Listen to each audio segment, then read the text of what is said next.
mein Name ist Caroline Aguero-Villegas und ich heiße Sie jetzt herzlich willkommen.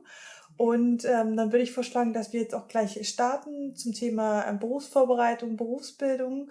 Und erzählen Sie doch erstmal im Allgemeinen etwas über sich.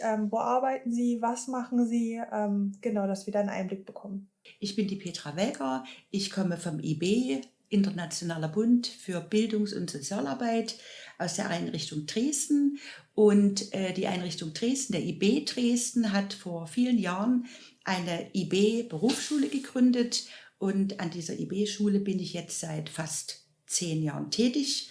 Und ja, wir haben uns die Aufgabe oder es zur Aufgabe gemacht, Schülern mit Lernschwierigkeiten eine berufliche Perspektive zu bieten und sie in ihrer persönlichen Entwicklung zu unterstützen hinsichtlich des Erreichen eines Hauptschulniveaus und nach dem Hauptschulniveau das Einbinden in einer Berufsausbildung. Dann würde mich schon mal als nächstes interessieren, ob Sie auch regelmäßig mit lokalen Unternehmen zusammenarbeiten. Falls ja, warum arbeiten Sie mit den Unternehmen zusammen? Was können Sie uns da erzählen?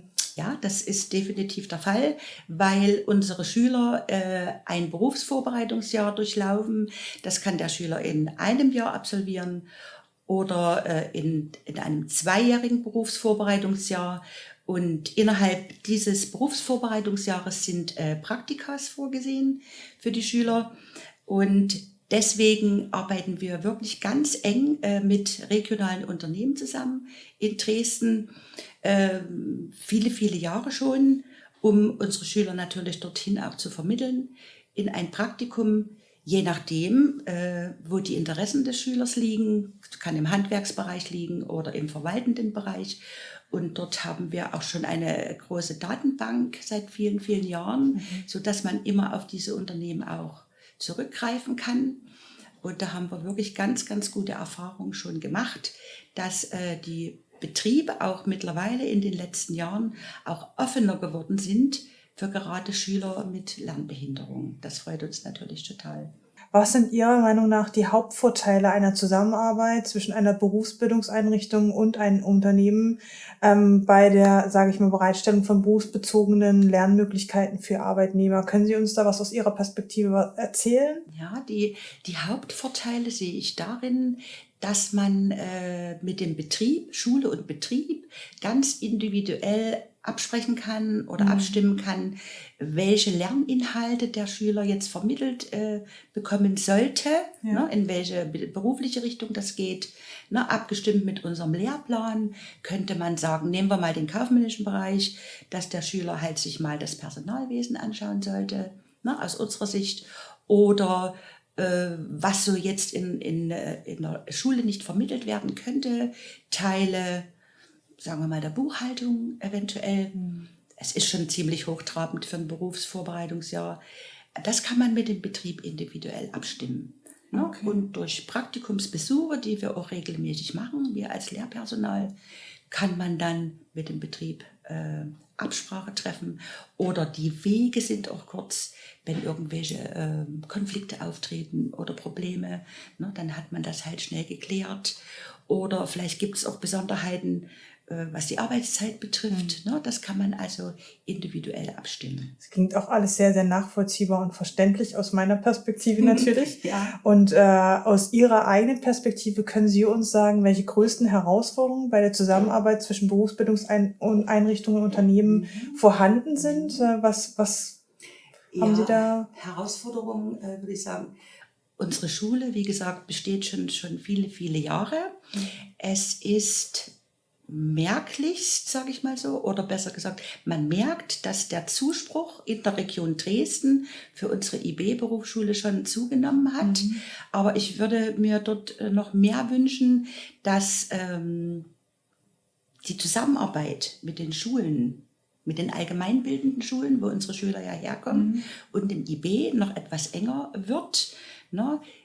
Wir haben zwar Berufseinstiegsbegleiter, die den Schüler schon Übergang in die Schule, beim Übergang von der Schule in weiterführende Schulen begleiten. Dort muss die Zusammenarbeit noch enger werden zwischen unseren eigenen Einstiegsbegleitern, den Schulen und eventuell noch der Agentur für Arbeit, ne, die Berufsberatung, die auch dem Schüler jetzt auch wirklich schon Hinweise gibt, welche Schulen für den Schüler in Frage kommen. Ja. Dort würde ich sagen, dort müssen wir die Zusammenarbeit definitiv noch weiter verbessern und unsere IB-Schulen natürlich noch viel bekannter machen in der Region Dresden. Das verstehe ich. Das würde ich mir wünschen, ja. Okay. Da müssen wir alle dran arbeiten. Ja, genau.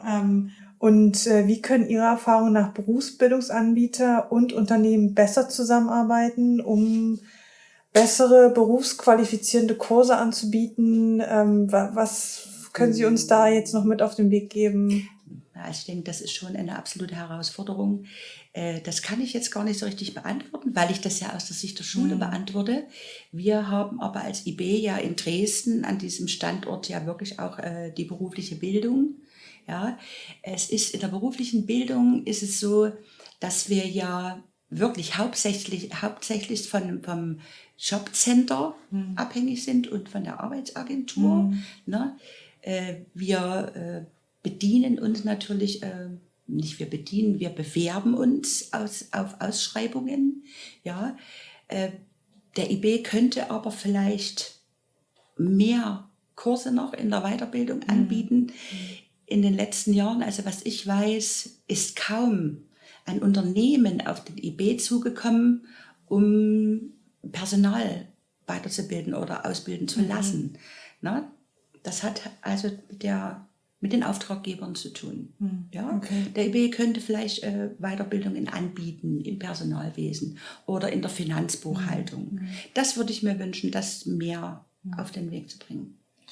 Dann drücken wir mal die Daumen, dass das alles so seinen Weg nimmt. Und ich bedanke mich aber erstmal bei Ihnen für dieses tolle Interview. Und ich hoffe, Sie haben auf jeden Fall heute noch einen schönen Tag. Und ja, würde mich natürlich freuen, wenn wir uns bald wiedersehen. Und dann würde ich sagen, bis ganz bald und vielen herzlichen Dank, dass Sie da waren. Ich danke auch.